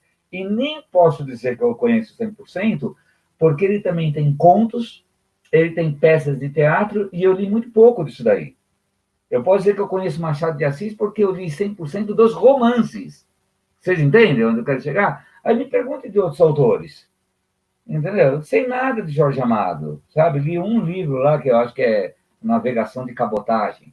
Não li nada. Então, não dá. Eu vou morrer, entendeu? No mundo da ignorância, meu. Não dá. Eu já fiquei ignorante por muito tempo. Os meus próximos 20 anos, eu dificilmente vou ler um quadrinho novamente. Pronto, falei. Porra, revelação. Eu vou te dar algum quadrinho legal, você vai ver. Gente, estamos encerrando essa live. Vou agradecer muito ao Figa pela paciência. 1h40, a gente já passou mais de meia hora do tempo planejado, no mínimo. E vou agradecer muito, pedir uma salva de palmas online para o Figa pela presença aqui. Agradecer muito mesmo. Não sei se o Manuel colocou o link para a compra do livro nos comentários, para o pessoal poder acessar. Figa, você quer encerrar falando alguma outra coisa? Alguma mensagem? Não, apenas agradecer a todos que assistiram, que participaram, mandar um abraço especial a vocês dois e parabenizar mais uma vez pelo trabalho. Agradecer a todos os leitores da velha geração que nos acompanharam, porque eu sei que existem muitos leitores hoje que estão com 40 anos, sabe, que nos acompanharam, e quando a gente editava esses quadrinhos lá no final dos anos 80 e anos 90, eles eram, ou talvez mais recente agora no caso da Disney, eram mais jovens, né? Então, hoje estão com filhos, tudo, e lembram do nosso trabalho. Eu juro para todos esses que estão nos vendo, entendeu, dessa geração, que a gente fez o melhor que estava ao nosso alcance para fazer, demos o nosso melhor. Cometemos talvez alguns erros, entendeu? Que são, inclusive, já admitidos no livro, mas nós fizemos o melhor, tá? Foi realmente o melhor dos tempos e o pior dos tempos. Verdade? Citando um conto de duas cidades e também Jornada nas Estrelas 2, A Ira de Khan.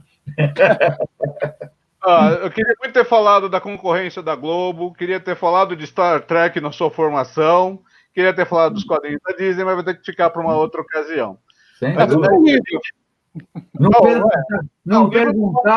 Não perguntaram nada da minha formação acadêmica. Todos os meus diplomas são verdadeiros, viu? Não tem nenhum falso, não. Fora de moda. A moda agora é diploma. Fica para ministro da Educação, ó. Gente, a gente está encerrando, então. Novamente, eu agradeço a presença de todo mundo aqui que assistiu conosco. Nós vamos ter, provavelmente, uma outra live que nós vamos anunciar na quinta-feira, que vai ser com o JP Martins, aquela pessoa pouco polêmica. Então, vocês podem voltar na quinta-feira, só que às 19 horas, não vai ser às 20, vai ser às 19 horas, tá? Nós vamos anunciar com mais detalhes. E da minha parte é isso, não sei se o Manuel quer se despedir, mas eu agradeço muito, foi um prazer estar aqui, prazer estar com o Figa e com o Manuel nessa live. Manuel? Eu agradeço aí por tudo e agradeço ao Figa, foi ele que nos deu aí o caminho para o livro chegar a esse aprofundamento aí que nós conseguimos, né? E foi a partir da sua entrevista que nós mudamos o projeto e decidimos ir de cabeça mesmo. Tudo bem que atrasou um ano por conta disso, mas ficou bom. Ficou muito bom, assim, realmente foi... Fica um ano entre amigos, né? Exatamente. Eu acho, sinceramente, que vocês tomaram a decisão correta, porque o que poderia talvez ser um livro mais ou menos, sabe, meio incompleto, se tornou realmente uma referência. Eu, sinceramente, sem exageros, quem quiser estudar a história da Abril no segmento infanto-juvenil, agora pode usar até como uma referência acadêmica, com certeza. Muito bem, parabéns. Muito obrigado. Gente, então vamos nessa, obrigadíssimo de novo. Um abraço para todos. Legal. Até mais, pessoal. Valeu, tchau. Acabou?